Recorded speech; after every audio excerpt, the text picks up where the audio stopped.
നമസ്കാരം, ലൈവ് വാർത്തയിലേക്ക് സ്വാഗതം. ഞാൻ പാർവതി. പ്രധാന വാർത്തകൾ. ഉറുകുന്ന് സർവീസ് സഹകരണ ബാങ്കിന്റെ പ്രതിസന്ധിയുമായി ബന്ധപ്പെട്ട് LDF-നെതിരെ രൂക്ഷ വിമർശനവുമായി പ്രസിഡന്റായിരുന്ന M. ഡാനിയൽ. പ്രതിസന്ധിക്കു കാരണം LDF 2006 മുതൽ 2011 വരെയുള്ള LDF സർക്കാരിന്റെ ഭരണകാലത്ത് വിഭാഗീയതയുടെ പേരിൽ സഹകരണ വകുപ്പിനെയും തെന്മല ഗ്രാമപഞ്ചായത്തിനെയും ഉപയോഗിച്ച് ബാങ്ക് പ്രവർത്തനങ്ങളെ തടസ്സപ്പെടുത്താൻ CPM നേതാവ് ശ്രമിച്ചുവെന്ന M. ഡാനിയൽ. കാര്യങ്ങൾ തുറന്നു പറയുന്നതിന്റെ പേരിൽ പാർട്ടിക്ക് പുറത്തു പോകേണ്ടി വരുമെന്ന ഉത്കണ്ഠയില്ലെന്നും M. ഡാനിയൽ.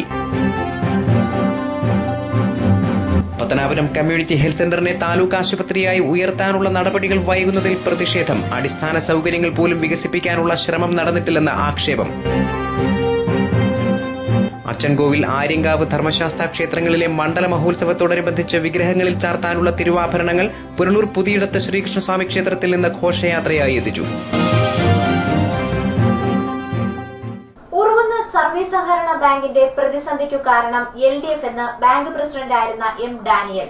ബാങ്ക് വിഷയത്തിൽ UDF-ഉം LDF-ഉം വാർത്താ സമ്മേളനം നടത്തിയ സാഹചര്യത്തിൽ വസ്തുതകൾ സഹകാരികളെ ബോധ്യപ്പെടുത്താനാണ് താൻ രംഗത്ത് വന്നതെന്ന് M. ഡാനിയൽ പറഞ്ഞു. വാർത്താ സമ്മേളനത്തിൽ നിന്ന് LDF പറഞ്ഞത് സഹകരണ ബാങ്കിന്റെ 4 അംഗങ്ങളെ, ഭരണസമിതി അംഗങ്ങളെ സഹകരണ ഡിപ്പാർട്ട്മെന്റ് അയോഗ്യരാക്കിയ ചില രാഷ്ട്രീയ സമ്മർദ്ദങ്ങൾക്ക് വിധേയമായതിൻ്റെ ഫലമായി ആയിട്ടാണ് എന്നാണ് പറഞ്ഞത്. അതിൽ യാഥാർത്ഥ്യം ബാങ്കിൻ്റെ 8 LDF അംഗങ്ങളിൽ 4 പേരെ വായ്പാ കുടിശ്ശികയുടെ പേരിൽ സഹകരണ ഡിപ്പാർട്ട്മെന്റ് അയോഗ്യരാക്കി. ഭരണസമിതി അംഗം വായ്പാ കുടിശ്ശിക വരുത്തിയാൽ 3 മാസത്തിനകം കുടിശ്ശിക അടച്ചു തീർക്കണമെന്ന് ബാങ്കിൻ്റെ ബൈലായിൽ വ്യവസ്ഥയുണ്ട്. അതുപോലെ സഹകരണ ചട്ടമനുസരിച്ച് കുടിശ്ശികയെ സംബന്ധിക്കുന്ന നോട്ടീസ് കിട്ടി 1 മാസത്തിനകം കുടിശ്ശിക അടച്ചു തീർക്കണം. ഇത് രണ്ടും നടക്കാത്തതുകൊണ്ടാണ് ഭരണസമിതി അംഗങ്ങൾ കുടിശ്ശിക വരുത്തിയിരിക്കുന്നെന്ന പരാതി സഹകരണ ഡിപ്പാർട്ട്മെന്റ് പരിശോധിച്ച് നിയമപ്രകാരം അവരെ അയോഗ്യരാക്കി. അയോഗ്യരാക്കപ്പെട്ട 4 പേരിൽ ഒരാൾ കഴിഞ്ഞ 10 വർഷമായി വായ്പാ കുടിശ്ശികക്കാരനാണ്. 2007 മുതലുള്ള എല്ലാ ആഡിറ്റ് സർട്ടിഫിക്കറ്റുകളിലും മേപ്പടിയാൻ കുടിശ്ശികക്കാരനാണ് എന്ന് രേഖപ്പെടുത്തിയിട്ടുണ്ട്.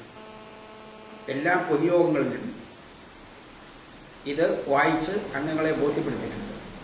4 പേരിൽ ഒരാൾ മാത്രമാണ് ഇപ്പോൾ കുടിശ്ശിക അടച്ചു തീർത്തിട്ടുള്ളത്. ആ ആൾ കോടതിയിൽ ഇത് സംബന്ധിച്ച് പെറ്റീഷൻ ഫയൽ ചെയ്തിട്ടുണ്ട്. എന്നാൽ മറ്റ് 3 പേരും അതിന് തയ്യാറാകാതെ ഡിപ്പാർട്ട്മെന്റ് ഉത്തരവിനെ സ്വാഗതം ചെയ്തത് മേപ്പടി ഉത്തരവ് ശരിയാണെന്നുള്ളത് കൊണ്ടാണ്.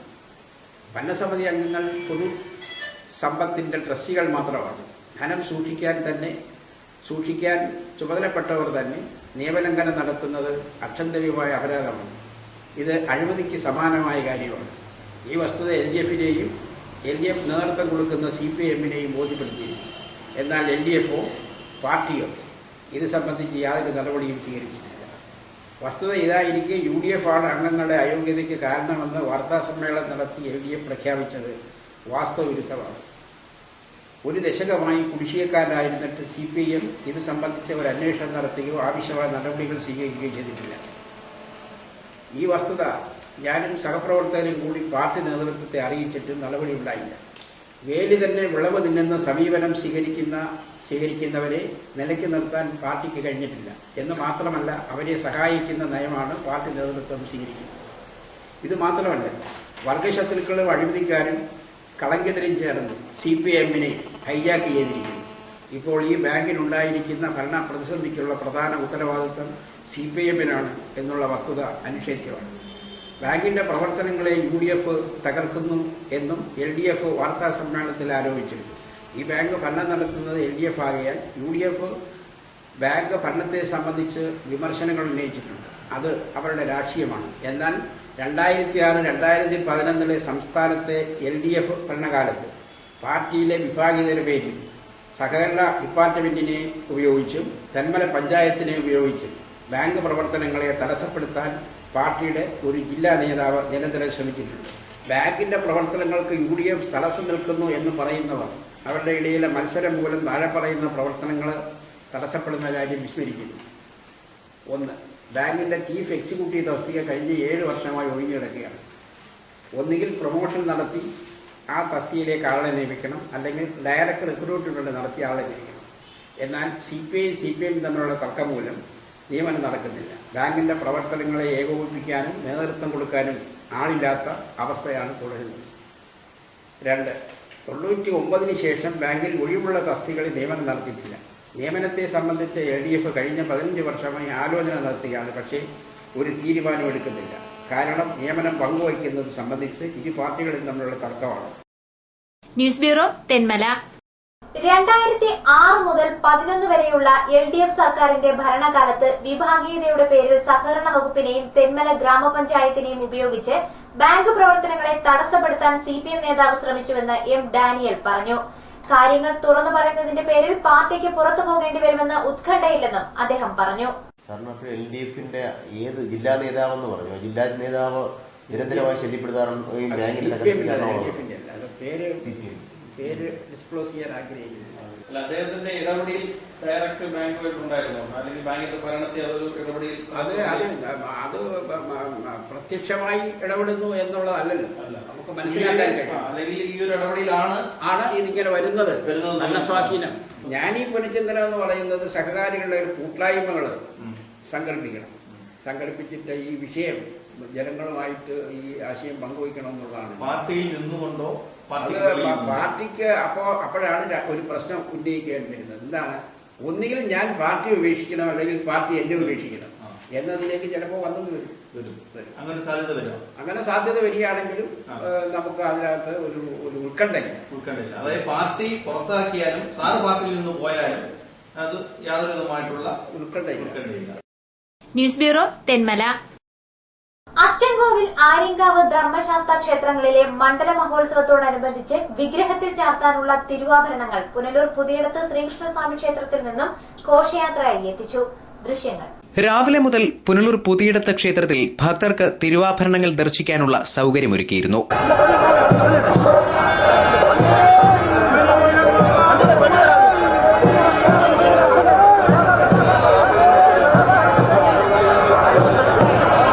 മണിയോടെ പ്രത്യേകം തയ്യാറാക്കിയ വാഹനത്തിൽ തിരുവാഭരണങ്ങൾ അച്ചൻകോവിൽ, ആര്യങ്കാവ് ക്ഷേത്രങ്ങളിലേക്ക് പുറപ്പെട്ടു.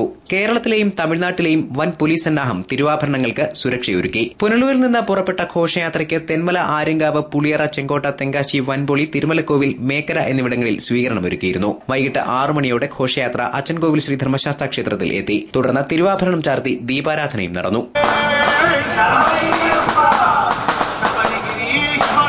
News bureau, Punalur. KPCC മുൻ നിർവാഹക സമിതി അംഗവും മുതിർന്ന അഭിഭാഷകനുമായിരുന്ന അഡ്വക്കേറ്റ് C. കുഞ്ഞാപ്പിയുടെ മൃതദേഹം തലവൂർ മർത്തോമ പള്ളി സെമിത്തേരിയിൽ സംസ്കരിച്ചു. ആയിരങ്ങൾ അന്ത്യാഞ്ജലികൾ അർപ്പിച്ചു. പത്തനാപുരം മേഖലയിലെ മുതിർന്ന കോൺഗ്രസ് നേതാവും പുനലൂർ ബാറിലെ സീനിയർ അഭിഭാഷകനുമായിരുന്നു C. കുഞ്ഞപ്പി. തലവൂരിലെ വസതിയിൽ പൊതുദർശനത്തിന് വെച്ച മൃതദേഹത്തിൽ രാഷ്ട്രീയ, സാമൂഹ്യ, സാംസ്കാരിക രംഗത്തെ പ്രമുഖർ അന്തിമോപചാരം അർപ്പിച്ചു. കോൺഗ്രസിന് മലയോര മേഖലയിൽ അടിത്തറ പാകിയ നേതാവായിരുന്നു പത്തനാപുരം നിയോജകമണ്ഡലം പ്രസിഡന്റായിരുന്ന advocate C. Kunjappi. Punalur bar association പ്രസിഡന്റായും തലവൂർ സർവീസ് സഹകരണ ബാങ്ക് പ്രസിഡന്റായും പ്രവർത്തിച്ചിട്ടുണ്ട്. KPCC നിർവാഹക സമിതി അംഗമായിരുന്ന അദ്ദേഹം ലീഡർ K. കരുണാകരന്റെ വിശ്വസ്തനായിരുന്നു. അഭിവന്ദ്യ തോമസ് മാർ തിമോത്തിയോസ് തിരുമേനിയുടെ മുഖ്യ കാർമ്മികത്വത്തിലാണ് സംസ്കാര ചടങ്ങുകൾ നടന്നത്. പരേതയായ അമ്മിണി ടീച്ചറാണ് ഭാര്യ. തിരുവല്ല മർത്തോമ കോളേജ് അധ്യാപകനായ doctor K. Jacob, K. Thomas, KSCB ഉദ്യോഗസ്ഥൻ K. അലക്സ്, തിരുവനന്തപുരം ജില്ലാ ട്രഷറി ഉദ്യോഗസ്ഥ K. അനിത എന്നിവർ മക്കളാണ്. KPCC general secretary Sooranad Rajasekharan, CPM ജില്ലാ സെക്രട്ടറി K. രാജഗോപാൽ, CPI സംസ്ഥാന assistant secretary K. Prakash Babu, Prathapavarma Thampan, ജില്ലാ പഞ്ചായത്ത് അംഗം Biju K. Mathew, KPCC vice president Bharathipuram Sasi, KLDC chairman Benny Kakkad, UDF chairman Babu Mathew തുടങ്ങിയവർ അനുശോചനം രേഖപ്പെടുത്തി. News bureau, Pathanapuram.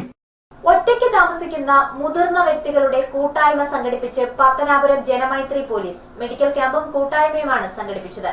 ചടങ്ങിൽ 3 പേരുടെ സംരക്ഷണം പത്തനാപുരത്തെ 2 സ്കൂളുകൾ ഏറ്റെടുത്തു. പുന്നല ചെമ്പ്രാമണ്ണിൽ ശാന്ത, തങ്കമ്മ എന്നിവരെ പുന്നല ഗവൺമെന്റ് ഹയർ സെക്കൻഡറി സ്കൂളും പത്തനാപുരം നടുക്കുന്ന് വേങ്ങവിളയിൽ 80 വയസ്സുകാരൻ ബാലനെ പത്തനാപുരം അൽ അമീൻ പബ്ലിക് സ്കൂളുമാണ് ഏറ്റെടുത്തത്. ഇവരുടെ ഭക്ഷണവും പരിചരണവും ഇനി ഈ സ്കൂളുകളുടെ നേതൃത്വത്തിലാവും. മക്കളും ബന്ധുക്കളും ഉപേക്ഷിച്ചവരുടെയും മക്കളില്ലാതെ ബുദ്ധിമുട്ടിൽ കഴിയുന്നവരുടെയും കൂട്ടായ്മയാണ് പത്തനാപുരം ജനമൈത്രി പോലീസിന്റെ നേതൃത്വത്തിൽ സംഘടിപ്പിച്ചത്. കൂട്ടായ്മയും മെഡിക്കൽ ക്യാമ്പും പത്തനാപുരം SI സുനിൽ കൃഷ്ണ ഉദ്ഘാടനം ചെയ്തു. ബന്ധുക്കളാൽ ഉപേക്ഷിക്കപ്പെട്ട ഒറ്റയ്ക്ക് കഴിയേണ്ടി വരുന്ന വൃദ്ധജനതയ്ക്ക് താങ്ങും തണലുമായി ജനമൈത്രി പോലീസ് പ്രവർത്തിക്കുന്നുണ്ടെന്ന് അദ്ദേഹം പറഞ്ഞു. അവർക്കെതിരെ അവരെ നിങ്ങൾ ഒന്നുകിൽ നിങ്ങൾ അവരോട് അടുപ്പിക്കുക, അല്ലെങ്കിൽ അവരെ നിങ്ങൾക്ക് എന്താണ് വേണ്ടത്, നിങ്ങൾക്ക് നിങ്ങളുടെ ഇനിയുള്ള ജീവിതത്തിന് അവർ എന്താണ് വേണ്ടത്, നിങ്ങൾക്ക് ജീവിക്കാൻ എന്താണ് വേണ്ടത്, അതിന് വേണ്ട നിങ്ങളുടെ പ്രശ്നങ്ങൾ ഞങ്ങളോട് പറയുക. അതിനാണ് ഞാൻ ഈ 4 പോലീസ് നിങ്ങളുടെ പേരുകളെല്ലാം വേണ്ടവരുണ്ട്, പേരും അഡ്രസ്സും ഉണ്ട്. നിങ്ങളുടെ പ്രശ്നങ്ങൾ വളരെ ഈ വരുന്ന പോലീസുകളോട് മാത്രം പറഞ്ഞാൽ മതി. എനിക്ക് എന്റെ മകന്റെ ജീവിക്കാൻ കൊണ്ടത് വേണം, അല്ലെങ്കിൽ എന്താണ് പ്രശ്നം അത് പറയുക. Janamaithri police beat officer M Sharif അധ്യക്ഷനായി. ബീറ്റ് ഓഫീസർ വസന്തൻ, ജനമൈത്രി അംഗങ്ങളായ എസ് ജോൺസൺ, ബാലകൃഷ്ണൻ, തങ്കച്ചൻ തുടങ്ങിയവർ സംസാരിച്ചു. കടക്കാമൺ ഗവൺമെന്റ് ഹോമിയോ ഡിസ്പെൻസറിയിലെ ഡോക്ടർ അനുപമ, പത്തനാപുരം സായ് ഹോമിയോ ഡിസ്പെൻസറിയിലെ ഡോക്ടർ ശ്യാമ വിനയൻ തുടങ്ങിയവർ മെഡിക്കൽ ക്യാമ്പിന് നേതൃത്വം നൽകി. News bureau, Pathanapuram. Pathanapuram community health സെന്ററിനെ താലൂക്ക് ആശുപത്രിയായി ഉയർത്താനുള്ള നടപടികൾ വൈകുന്നതിൽ പ്രതിഷേധം. അടിസ്ഥാന സൌകര്യങ്ങൾ വികസിപ്പിക്കാനുള്ള ശ്രമം പോലും തുടങ്ങിയിട്ടില്ല. പത്തനാപുരം ബ്യൂറോയുടെ റിപ്പോർട്ട്. പത്തനാപുരം ആസ്ഥാനമായി താലൂക്ക് നിലവിൽ വന്ന മാസങ്ങൾ കഴിഞ്ഞിട്ടും Pathanapuram community health centre taluk ആശുപത്രിയായി ഉയർത്താൻ നടപടിയൊന്നും ഉണ്ടായിട്ടില്ല. നിത്യേന സ്ത്രീകളും കുട്ടികളുമടക്കം നൂറുകണക്കിന് രോഗികൾ എത്തുന്ന ആശുപത്രിയിൽ വേണ്ടുന്ന ഡോക്ടർമാരോ ജീവനക്കാരോ വേണ്ടത്ര സൌകര്യങ്ങളോ ഇല്ല. കിടത്തി ചികിത്സയ്ക്കായി കെട്ടിടം നിർമ്മിച്ച് സൌകര്യങ്ങൾ ഒരുക്കിയിട്ടുണ്ടെങ്കിലും രാത്രി സമയങ്ങളിൽ ഡോക്ടർമാരുടെ സേവനം ലഭ്യമല്ല. 10ഓളം ഡോക്ടർമാർ വേണ്ടുന്നിടത്ത് മിക്ക ദിവസങ്ങളിലും 2-3 ഡോക്ടർമാർ മാത്രം. ഡോക്ടർമാരെ കാണുന്നതിനും മരുന്ന് വാങ്ങുന്നതിനുമായി രോഗികൾ മണിക്കൂറുകളോളം കാത്തു നിൽക്കേണ്ട സ്ഥിതിയുണ്ട്. വേണ്ടത്ര ഇരിപ്പിടങ്ങളോ കിടക്കകളോ ഇല്ലാത്തതിനാൽ ചവിട്ടുപടിയിലും തറയിലുമായി രോഗികൾ കിടക്കുകയും ഇരിക്കുകയും ചെയ്യുന്നു. നടക്കാനാവാത്ത രോഗികളെ കൊണ്ടുവരുന്നതിനായി വീൽ ചെയറോ സ്ട്രെച്ചറുകളോ ഇല്ലാത്തതിനാൽ കൂടെ വരുന്നവരും ബുദ്ധിമുട്ടുന്നുണ്ട്. ഇവിടെയുള്ള രോഗികളെ പരിചരിക്കാനുള്ള ഒരു സംവിധാനം ഇല്ലാത്ത രീതിയിലേക്ക് മാറിക്കൊണ്ടിരിക്കുകയാണ്. നൂറുകണക്കിന് ആളുകൾ ഇപ്പോൾ പനിബാധിതരായി ദിവസവും ഇവിടെ എത്തുന്നു. 2 മണി ആവുമ്പോൾ ഇവിടെയുള്ള ഡോക്ടർമാർ അവരുടെ സർവീസ് മതിയാക്കി പോകുന്നു. ഇവിടെ രാത്രികാലം എത്തിക്കഴിഞ്ഞാൽ ഇവിടെ ചികിത്സിക്കാൻ ഡോക്ടർമാരില്ല. അതുപോലെ തന്നെ ഇവിടെ എത്തുന്ന കൂടുതൽ ആൾക്കാരെയും സ്വകാര്യ ആശുപത്രിയിലേക്കും താലൂക്ക് ആശുപത്രിയിലേക്കും റഫർ ചെയ്യുന്ന അവസ്ഥയാണ് ഇവിടെ ഉള്ളത്. അതുകൊണ്ട് ഇവിടെ 24 മണിക്കൂറും ഡോക്ടർമാരുടെ സേവനം ഉറപ്പുവരുത്തണം. ഇവിടെ പരിസരം വൃത്തിയാക്കണം, ഇവിടെയുള്ള ടോയ്ലറ്റുകൾ വൃത്തിയാക്കണം, ഇവിടെ കൂടുതൽ സ്റ്റാഫുകളെ നിയമിക്കണം. ഇത് അടിയന്തരമായി ഇവിടെ ബ്ലോക്ക് പഞ്ചായത്ത് ഇടപെട്ടുകൊണ്ട് താലൂക്ക് ആശുപത്രിയാക്കുമെന്ന സർക്കാരിന്റെ പ്രഖ്യാപനം നടത്തുന്നതിനുള്ള ക്രമീകരണം നടത്തണമെന്നാണ് ഞങ്ങൾ ആവശ്യപ്പെടുന്നത്. മാസങ്ങൾക്ക് മുമ്പ് ആരോഗ്യവകുപ്പ് മന്ത്രി ഈ ആശുപത്രിയെ അത്യാധുനിക സൌകര്യങ്ങളുടെ താലൂക്ക് ആശുപത്രിയായി ഉയർത്തുമെന്ന് പ്രഖ്യാപിച്ചിരുന്നു. ഓപ്പറേഷൻ തിയേറ്ററുകളും ആംബുലൻസ് സൌകര്യങ്ങളും ഉണ്ടായിരുന്ന ആശുപത്രിയാണ് ഇപ്പോൾ നാശം നേരിടുന്നത്. മന്ത്രി പോലും ഇത് താലൂക്ക് ആശുപത്രിയാക്കി ഉയർത്തുമെന്ന് പറഞ്ഞിട്ട് ഇതിന്റെ അധികാരികൾ ഇതുമായി ബന്ധപ്പെട്ട് ഇതിന്റെ നടപടികൾ സ്വീകരിക്കുന്നില്ല. ഇവിടെ ആംബുലൻസ് അടക്കമുള്ള സർവീസുകൾ നമ്മൾ നേരത്തെ നടത്തിക്കൊണ്ടിരുന്നതാണ്. പ്രസവ വാർഡ് നേരത്തെ നമ്മൾ സജ്ജീകരിക്കുന്നതിന് എല്ലാ പ്രവർത്തനങ്ങളും നടത്തിയതാണ്. എന്നാൽ നാളിതുവരെ അതുമായി ബന്ധപ്പെട്ട് മുന്നോട്ടുള്ള പ്രവർത്തനങ്ങൾക്ക് ഈ ബ്ലോക്ക് പഞ്ചായത്തിന്റെ അധികാരികൾ സ്വകാര്യ ആശുപത്രിയെ സഹായിക്കുന്ന രീതിയിലുള്ള നിലപാടെടുത്തുകൊണ്ട് ഈ ഹെൽത്ത് സെന്റർ അപ്പാടെ ഒരു ശവപ്പെട്ടിയിൽ മൂടിക്കൊണ്ട് ഇത് പൂർണ്ണമായും അടക്കം ചെയ്ത അവസ്ഥയിലാണ്. News bureau, Pathanapuram. AYF ആരംഭന യൂണിറ്റ് കമ്മിറ്റിയുടെയും പുനലൂർ ശങ്കേഴ്സ് കണ്ണാശുപത്രിയുടെയും സംയുക്ത ആഭിമുഖ്യത്തിൽ സൗജന്യ നേത്രപരിശോധന ക്യാമ്പ് സംഘടിപ്പിച്ചു. മുൻ MLA PS സുബാൽ ഉദ്ഘാടനം ചെയ്തു. ഞായറാഴ്ച ആരംഭുന്ന NSS കരയോഗ മന്ദിരത്തിൽ വെച്ചായിരുന്നു camp. AYF unit president Anoop അധ്യക്ഷനായി. യൂണിറ്റ് സെക്രട്ടറി ശ്യാം ശശി സ്വാഗതം പറഞ്ഞു. ഡോക്ടർ ഷേർലി ശങ്കർ പ്രഭാഷണം നടത്തി. CPI മണ്ഡലം assistant secretary K Radhakrishnan, Joboy Pereira, Jyothikumar, VS Praveenkumar തുടങ്ങിയവർ സംസാരിച്ചു. News bureau, Punalur. പുനലൂർ താലൂക്ക് ആശുപത്രിയിലെ പാതേയം പദ്ധതിയുടെ 2ാം ഘട്ടത്തിന്റെ ഉദ്ഘാടനം നഗരസഭാ ഓഫീസ് അങ്കണത്തിൽ നടന്നു. ജനുവരി 1 മുതൽ രാത്രിയിൽ താലൂക്ക് ആശുപത്രിയിലെ രോഗികൾക്ക് സൌജന്യ ഭക്ഷണം ഉണ്ടാകും. ഓണം ഫെസ്റ്റിലെ നീക്കിയിരിപ്പ് തുകയിൽ നിന്നും 3 ലക്ഷം രൂപ നഗരസഭ പാതേയം പദ്ധതിക്ക് കൈമാറി. ഓണം ഫെസ്റ്റ് 2014 നീക്കിയിരിപ്പ് തുകയായ 6,12,541 രൂപയിൽ നിന്ന് 3 ലക്ഷം രൂപയാണ് നഗരസഭ പാതയം പദ്ധതിക്കായി മാറ്റിവെച്ചത്. പൊതുയോഗം സംസ്ഥാന മുന്നോക്ക വികസന കോർപ്പറേഷൻ ചെയർമാൻ R ബാലകൃഷ്ണപിള്ള ഉദ്ഘാടനം ചെയ്തു. എന്റെ ഒരു കാര്യം മുറിഞ്ഞപ്പോ ഞാനൊന്ന് മരുന്ന് വെപ്പിക്കാൻ ആശുപത്രിയിൽ ചെന്നപ്പോ ഒരു ലേഡി ഡോക്ടറെ ഉള്ളവർ ഈ MLA എന്നൊക്കെ പറഞ്ഞപ്പോ ആകെ പിന്നെ ഞാൻ ഡോക്ടർ തമ്പിയുടെ പോയാണ് മരുന്ന് വെച്ചത്. ഡോക്ടർ തമ്പി ആ ആശുപത്രി ഇന്നത്തെ നിലയിലേക്ക് വളർത്തിയതിൽ പുനലൂർ മുനിസിപ്പാലിറ്റിക്കും അതുപോലെ തന്നെ ഞാൻ കേട്ടറിഞ്ഞിട്ടുള്ള കാര്യമായി ഇതുവരെ കണ്ടത് ഇപ്പോഴാണ് കണ്ടത്. ഇപ്പൊ അവിടെ സൂപ്രണ്ടിന്റെ ചുമതല വഹിക്കുന്ന ഡോക്ടർ ഷാഹിദ ഉള്ള പങ്ക് ഞാൻ ഈ അവസരത്തിൽ പുനലൂർ മുനിസിപ്പാലിറ്റിയെയും ഡോക്ടറെയും പ്രത്യേകമായി അഭിനന്ദിക്കാൻ ഞാൻ ഈ അവസരം വിനിയോഗിക്കുക. ഡോക്ടറെ പലയിടത്തും ഇവിടുന്ന് തട്ടിക്കൊണ്ടുപോകാൻ ശ്രമിക്കുന്നുണ്ടെന്ന് എനിക്കറിയാം. അതുകൊണ്ടാണ് ഞാൻ പറഞ്ഞത്. ചികിത്സാ ചെലവ് ഓരോ ദിവസവും കൂടി വരിക. മരുന്നിന്റെ വില കൂടിയ സർക്കാർ ഒരു മരുന്ന് നിശ്ചയിക്കാൻ ഇന്ന് ഏത് പേപ്പറിലാണ് വായിച്ചത് എനിക്ക് അതുകൊണ്ട് ഓർമ്മയില്ല, ഇംഗ്ലീഷ് പത്രമാണെന്ന് എനിക്ക് തോന്നുന്നു, ഹിന്ദു ആണോ എന്ന് സംശയമുണ്ട്. ഗവൺമെന്റ് നിശ്ചയിക്കുന്ന വിലയ്ക്ക് മരുന്ന് കിട്ടാത്തത് കൊണ്ട് ആളുകൾ സ്വകാര്യ മെഡിക്കൽ ഷോപ്പുകളെ കൂടുതൽ വില കൊടുത്ത് മരുന്ന് വാങ്ങേണ്ട ദുസ്ഥിതി വന്നിരിക്കുന്നതാണ് പത്രങ്ങൾ പറയുന്നു. അപ്പൊ ഇതിനൊക്കെ ഒരു പരിഹാരം ഉണ്ടാക്കാൻ നഗരസഭയും പഞ്ചായത്തുകളും ഒക്കെയാണ് ശ്രമിക്കേണ്ടത്. ബ്ലോക്കിനൊന്നും വലിയ അധികാരമൊന്നുമില്ല, ഫണ്ടുമില്ല. അതാണ് വന്നിരിക്കുന്ന ഒരു കുഴപ്പം. ഇപ്പൊ താലൂക്ക് ആശുപത്രികൾ പലതും പഞ്ചായത്ത് പ്രദേശങ്ങളിലാണെങ്കിൽ ബ്ലോക്കിന്റെ കീഴിലാണെങ്കിൽ ബ്ലോക്കിനൊന്നും ചെയ്യാൻ കഴിയുന്നില്ല. ജയമോഹനൊക്കെ വല്ലതും ചെയ്യാനൊക്കെ ഒന്നും ജില്ലാ ആശുപത്രിക്കേ പറ്റുന്നുള്ളൂ, താഴോട്ട് വരാൻ കഴിയുന്നില്ല. അതിനൊക്കെ ചില പോർട്ട്ഫോളിയോ തിരിച്ചു വെച്ചിട്ടുണ്ട്, അങ്ങനെ ബുദ്ധിമുട്ടുണ്ട്. അതുകൊണ്ട് ഈ പൊന്നൂർ ആശുപത്രിയുടെ കാര്യത്തിൽ വേറെ ഒന്നും ചെയ്തതിനും ഉള്ള കാശ് അവർക്ക് കൊടുക്കണം മുനിസിപ്പാലിറ്റി എന്ന് എൻ്റെ അഭിപ്രായം. ചെത്തി പറഞ്ഞോണ്ടൊന്നും കാര്യമുണ്ട്. നഗരസഭാ ചെയർപേഴ്സൺ രാധാമണി വിജയാനന്ദ് അധ്യക്ഷത വഹിച്ച യോഗത്തിൽ വൈസ് ചെയർമാൻ എസ് ബിജു സ്വാഗതം പറഞ്ഞു. പാതയം പദ്ധതിയുടെ 2ാം ഘട്ട ഉദ്ഘാടനം ജില്ലാ പഞ്ചായത്ത് പ്രസിഡന്റ് എസ് ജയമോഹൻ നിർവഹിച്ചു. പുനലൂർ നഗരസഭ പാതയം പദ്ധതി വഴി വൈകുന്നേരങ്ങളിലും രോഗികൾക്കും കൂട്ടിരിപ്പുകാർക്കുമായിട്ടുള്ളവർക്ക് 1-ാം തീയതി പുതുവർഷ ദിനത്തിൽ തന്നെ ഭക്ഷണവും മറ്റും നൽകിക്കൊണ്ടുള്ള ഒരു പുതുവർഷ വരവേൽപ്പാണ് നഗരസഭ നടത്താൻ വേണ്ടിയിട്ട് ഉദ്ദേശിക്കുന്നത്. അതേറ്റവും അഭിനന്ദനാർഹമായിട്ടുള്ള ഒരു കാര്യമാണ്.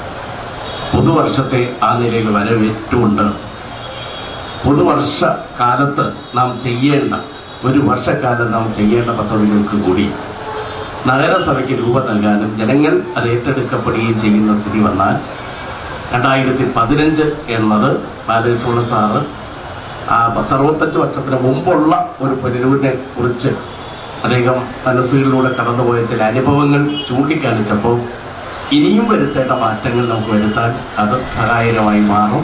ആ നിലയിലേക്ക് നഗരസഭ ഉയർന്ന് പ്രവർത്തിക്കും എന്ന് തന്നെയാണ് ഞാൻ പ്രതീക്ഷിക്കുന്നത്. ചലച്ചിത്ര താരം അശോകൻ പ്രതിഭകളെ ആദരിച്ചു. ബിഷപ്പ് ഡോക്ടർ സെൽവിസ്റ്റർ പൊന്നുമുത്തൻ ചടങ്ങിൽ സന്നിഹിതനായി. ചലച്ചിത്ര സംവിധായകൻ MA നിഷാദ് മുഖ്യ അതിഥിയായി. പാതയം പദ്ധതിയിലേക്കുള്ള സംഭാവന VP ഉണ്ണികൃഷ്ണൻ, ജിജി കെ ബാബു എന്നിവരിൽ നിന്ന് Radhamani Vijayanand, advocate SM Khaleel, doctor Shahisha എന്നിവർ ചേർന്ന് ഏറ്റുവാങ്ങി.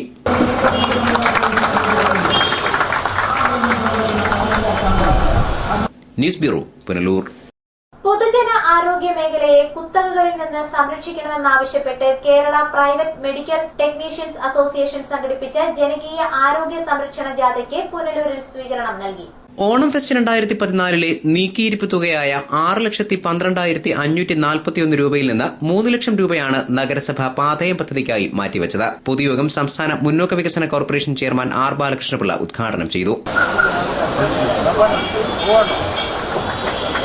എന്റെ ഒരു കാര്യം മുറിഞ്ഞപ്പോ ഞാനൊന്ന് മരുന്ന് വെപ്പിക്കാൻ ആശുപത്രിയിൽ ചെന്നപ്പോ ഒരു ലേഡി ഡോക്ടറെ ഉള്ള വലിയ MLA എന്നൊക്കെ പറഞ്ഞപ്പോ ആകെ പിന്നെ ഡോക്ടർ ഭംഗിയുടെ പോയാണ് മരുന്ന് വെച്ചത്. ഡോക്ടർ ഭംഗി ആ ആശുപത്രി ഇന്നത്തെ നിലയിലേക്ക് വളർത്തിയതിൽ പുനലൂർ മുനിസിപ്പാലിറ്റിക്കും അതുപോലെ തന്നെ ഞാൻ കേട്ടറിഞ്ഞിട്ടുള്ള കാര്യമായി ഇതുവരെ കണ്ടത് ഇപ്പോഴാണ് കണ്ടത്. ഇപ്പൊ അവിടെ സൂപ്രണ്ടിന്റെ ചുമതല വഹിക്കുന്ന ഡോക്ടർ ഷാഹിദ് ഉള്ള പങ്ക് ഞാൻ ഈ അവസരത്തിൽ പുനലൂർ മുനിസിപ്പാലിറ്റിയെയും ഡോക്ടറെയും പ്രത്യേകമായി അഭിനന്ദിക്കാൻ ഞാൻ ഈ അവസരം ചെയ്യുക. ഡോക്ടറെ പലയിടത്തും ഇവിടുന്ന് തട്ടിക്കൊണ്ടുപോകാൻ ശ്രമിക്കുന്നുണ്ടെന്ന് എനിക്കറിയാം. അതുകൊണ്ടാണ് ഞാൻ പറഞ്ഞത്. ചികിത്സാ ചെലവ് ഓരോ ദിവസവും കൂടി വരിക. മരുന്നിന്റെ വില കൂടിയ സർക്കാർ ഒരു മരുന്ന് നിശ്ചയിക്കാൻ ഇന്ന് ഏത് പേപ്പറിലാണ് വായിച്ചത് എനിക്ക് അതുകൊണ്ട് ഓർമ്മയില്ല, ഇംഗ്ലീഷ് പത്രമാണെന്ന് എനിക്ക് തോന്നുന്നു, ഹിന്ദു ആണോ എന്ന് സംശയമുണ്ട്.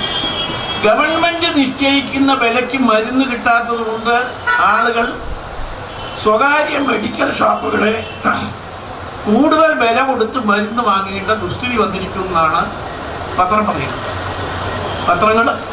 പറയുന്നു. അപ്പൊ ഇതിനൊക്കെ ഒരു പരിഹാരം ഉണ്ടാക്കാൻ നഗരസഭയും പഞ്ചായത്തുകളും ഒക്കെയാണ് ശ്രമിക്കേണ്ടത്.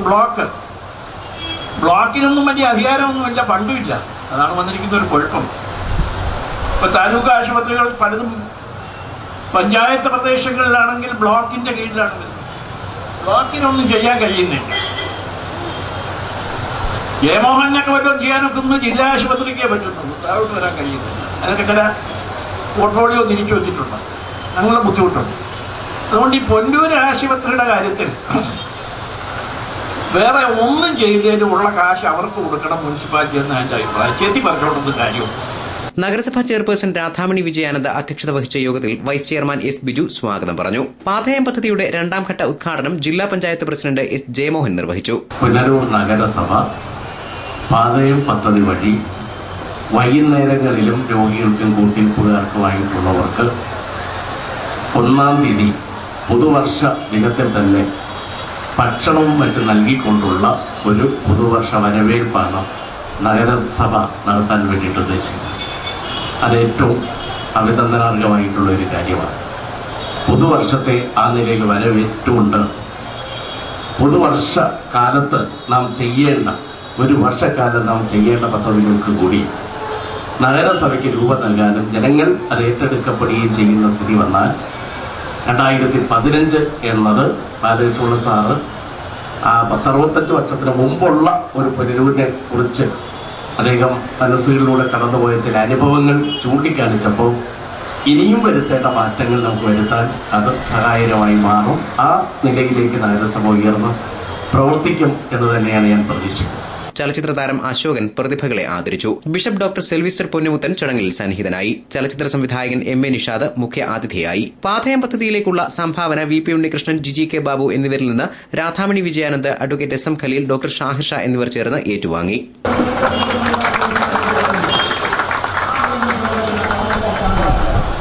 News bureau, Punalur. പ്രധാന വാർത്തകൾ ഒരിക്കൽ കൂടി. ഉറുകുന്ന് സർവീസ് സഹകരണ ബാങ്കിന്റെ പ്രതിസന്ധിയുമായി ബന്ധപ്പെട്ട് LDF-നെതിരെ രൂക്ഷ വിമർശനവുമായി പ്രസിഡന്റായിരുന്ന M ഡാനിയൽ. പ്രതിസന്ധിക്കു കാരണം LDF 2006 മുതൽ 2011 വരെയുള്ള LDF സർക്കാരിന്റെ ഭരണകാലത്ത് വിഭാഗീയതയുടെ പേരിൽ സഹകരണ വകുപ്പിനെയും തെന്മല ഗ്രാമപഞ്ചായത്തിനെയും ഉപയോഗിച്ച് ബാങ്ക് പ്രവർത്തനങ്ങളെ തടസ്സപ്പെടുത്താൻ CPM നേതാവ് ശ്രമിച്ചുവെന്ന M ഡാനിയൽ. കാര്യങ്ങൾ തുറന്നു പറയുന്നതിന്റെ പേരിൽ പാർട്ടിക്ക് പുറത്തു പോകേണ്ടി വരുമെന്ന ഉത്കണ്ഠയില്ലെന്നും M Daniel. Pathanapuram community health സെന്ററിനെ താലൂക്ക് ആശുപത്രിയായി ഉയർത്താനുള്ള നടപടികൾ വൈകുന്നതിൽ പ്രതിഷേധം. അടിസ്ഥാന സൗകര്യങ്ങൾ പോലും വികസിപ്പിക്കാനുള്ള ശ്രമം നടന്നിട്ടില്ലെന്ന ആക്ഷേപം. അച്ചൻകോവിൽ, ആര്യങ്കാവ്, ധർമ്മശാസ്ത്ര ക്ഷേത്രങ്ങളിലെ മണ്ഡല മഹോത്സവത്തോടനുബന്ധിച്ച് വിഗ്രഹങ്ങളിൽ ചാർത്താനുള്ള തിരുവാഭരണങ്ങൾ പുനലൂർ പുതിയിടത്ത് ശ്രീകൃഷ്ണസ്വാമി ക്ഷേത്രത്തിൽ നിന്ന് ഘോഷയാത്രയായി എത്തിച്ചു. വാർത്തകൾ സമാപിക്കുന്നു. കൂടുതൽ വാർത്തകൾക്കും ദൃശ്യങ്ങൾക്കും www.livevarta.com സന്ദർശിക്കുക. നമസ്കാരം.